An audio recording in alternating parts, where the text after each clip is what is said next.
അടുത്തത് നമ്മൾ നോക്കുന്നത് പോസ്റ്റ്മോർട്ടം ചേഞ്ചസ് ആണ്. അതിനു മുമ്പായിട്ട് നമ്മൾ ഒരു ടേമിനെ പറ്റി പഠിക്കാറുണ്ട്. സസ്പെൻഡഡ് ആനിമേഷൻ എന്ന് പറയും. അതായത് ഈ യോഗികൾക്കൊക്കെ മരണം മിമിക് ചെയ്തിട്ട് വീണ്ടും ജീവിതത്തിലേക്ക് തിരിച്ചു വരാനുള്ള ഒരു എന്താ പറയുക സിദ്ധിയുണ്ട്.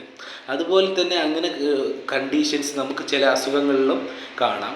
പിന്നെ ന്യൂ ബോൺസിൽ മോസ്റ്റ് കോമൺ ന്യൂ ബോൺ ഡെത്തിലൊക്കെ നമുക്ക് സസ്പെൻഡഡ് ആനിമേഷൻ കാണാൻ പറ്റും. ന്യൂ ബോൺസ് ഡെത്തായി തോന്നും, പക്ഷേ അത് സസ്പെൻഡഡ് ആനിമേഷനിൽ പോയായിരിക്കും വീണ്ടും ലീവ് ആവും.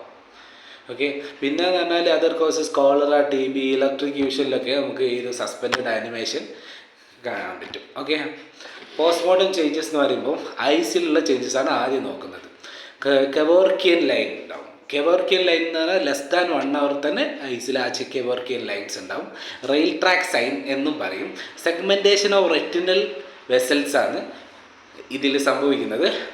അത് സീൻ ഇൻ ഒഫ്താൽമോസ്കോപ്പിയാണ് വെച്ചിട്ട് നോക്കിയാലേ നമുക്കത് കാണാൻ പറ്റുള്ളൂ. ഓക്കെ, അടുത്തതാണ് അൽഗർ മോർട്ടിസ്. അതായത് പോസ്റ്റ്മോർട്ടം കൂളിംഗ് എന്ന് പറയും. Temperature decrease. സമ്മർ ആയിട്ടുള്ള സ്ഥലങ്ങളിൽ 0.5 per hour ആണ്. വിൻ്റർ ആയിട്ടുള്ള സ്ഥലങ്ങൾ കുറച്ചും കൂടിയും സ്പീഡിൽ 0.7 degree Celsius per hour ഇങ്ങനെ താഴ്ന്നുകൊണ്ടിരിക്കും.